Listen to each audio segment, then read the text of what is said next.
এবার মার্কা নাই মানে কি হচ্ছে গিয়ে মার্কার যে প্রভাব অনেকে দেখানোর চেষ্টা করেন এটা যেন দেখাইতে না পারে। জননেত্রী শেখ হাসিনার কিন্তু এইবারের যে মিশনটা আমরা যে এমপি হয়ে আসা এটা হচ্ছে গিয়ে একটা ফেয়ার নির্বাচন, একটা অংশগ্রহণমূলক নির্বাচন যেন হয়, ঠিক একই ধারাবাহিকতায় উপজেলাটাও যেন অংশগ্রহণমূলক হয়, এই জন্যই কিন্তু এটা করা। তারপরে মার্কা না দেওয়ার কারণে কিন্তু নেত্রীর যে ইচ্ছাটা এটা 50% হয়ে গেছে হচ্ছে গিয়ে মার্কা না দেওয়ার কারণে। কারণ বেশিরভাগ মানুষ মার্কার কারণে জোরাজুরি করার চেষ্টা করেন, এটা কিন্তু নেত্রী ধরে ফেলছেন, এই জন্য মার্কা দেন নাই। এখন মার্কা না দিলেও স্থানীয় লোকজন অনেকেই ধরেন এমপি সাহেব তার ভাতিজা ভাই এরকম অনেকে চেষ্টা করেন। এইটা থেকে কিন্তু যেহেতু দল কঠিন সিদ্ধান্ত নিয়েছেন এটা কিন্তু প্রভাব পড়বে অনেকে। আমি তো দেখলাম যে আপনি দেখছেন পলক সাহেবের বোনের শ্যালক উনি কিন্তু উইথড্র করা লাগছে। তো এটা কিন্তু একটা বড় মেসেজ দিয়েছেন আওয়ামী লীগ এবং এটা কিন্তু অনেকটুকু কাজ করতেছে।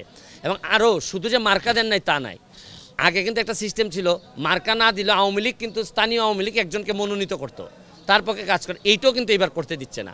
আমি মনে করি দলের এই সিদ্ধান্তটা খুবই ভালো। তবে এমপি যেই হবেন এটা নির্বাচন কমিশনের আইনের অনুযায়ী চলবেন। এখানে আওয়ামী লীগ কী বললো না বললো এটা কিন্তু নির্বাচনের আগ পর্যন্তই। একজন এমপির মানসিক সাপোর্ট থাকতে পারে একজনের প্রতি, যে আমিও তো ভোটার, ধরেন আমার এলাকায় উপজেলা নির্বাচন আছে, আমি ভোট দেওয়ার সময় কারো না কারো একজনকে দিবই। আমি এমপি হিসাবে নির্বাচন কমিশনের যে আইন এইটা যেন ভায়োলেশন না হয়, এইটার জন্য যা যা করার, আমি কোনো প্রচারণায় যাব না, আমার কোনো জিনিস প্রচারণায় ব্যবহৃত হবে না, এগুলো আমাকে করতে হবে। এটা কিন্তু দলের সিদ্ধান্তের বিষয় না, এটা নির্বাচন কমিশনের তফসিল ঘোষণার পর নির্বাচন কমিশন যেটা ভালো মনে করবে এটাই করতে হবে। এবং এইটা প্রতিপালন করলেই আমাদের যে আওয়ামী লীগের যে উদ্দেশ্যটা এটাও সফল হবে। দল বুঝাইতে পারবে যে না আমি আমার পক্ষ থেকে সবটুকু করছি, এইটুকুর জন্য আমি মনে করি যথেষ্ট। তারপরে বাকিটা নির্বাচন পর্যন্ত নির্বাচন কমিশনেরও ডিউটি আছে। এখন নির্বাচন কমিশনের ডিউটিটা যদি স্ট্রং না হয় তাহলে কিন্তু দলের পারপাজও কিন্তু আওয়ামী লীগ বা সরকারের পারপাজও কিন্তু ব্যর্থ হবে। কারণ নির্বাচন কমিশন যদি স্ট্রং হয় তাহলে আওয়ামী লীগ যেটা চাইছিল, ধরেন অনেকে দলের সিদ্ধান্ত না মেনেও চাচ্ছে যে আমরা জোর জবরদস্তি করব, এইদিকে যদি নির্বাচন কমিশন এবং প্রশাসন স্ট্রং হয় তাহলে কিন্তু আর ওনারা খুলে উঠতে পারবে না। এতে কিন্তু আমি মনে করি সফলতাটা নির্ভর করবে বোথ আওয়ামী লীগ এবং নির্বাচন কমিশনের এই কাজের উপর।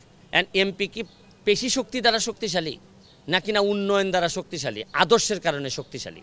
তো সে যদি আদর্শের দ্বারা শক্তিশালী হয় নিশ্চয়ই সে আরেকটা ভালো আদর্শের লোকরেই চাইবে এমপি যে উনি উপজেলার চেয়ারম্যান হোক।